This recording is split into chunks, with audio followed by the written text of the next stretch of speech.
Tingnan natin guys.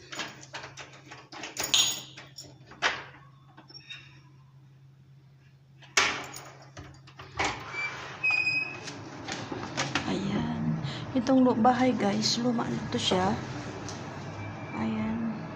Lumang-luma na to siya. Matagal na kasi to.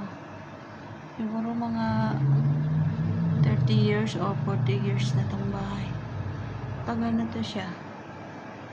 Parang abandoned na house. Hindi na siya inayos. So.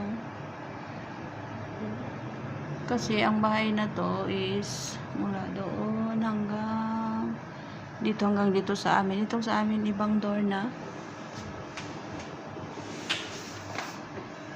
Kasi bahay to ng mga magulang, yumayo lang mga magulang. Mga anak na lang ang natira. May 3 pa walang pamilya, wala pang mga bahay. Ay, apat sila, wala pang mga bahay. Tapos yung dun sa kabila is 3 sila dito sa kabila. Yung amo ko wala pang bahay. Pero ito nirenovate na niya. Sa kanya na to, kaso yung lupa hindi sa kanya. Anong tawag dito?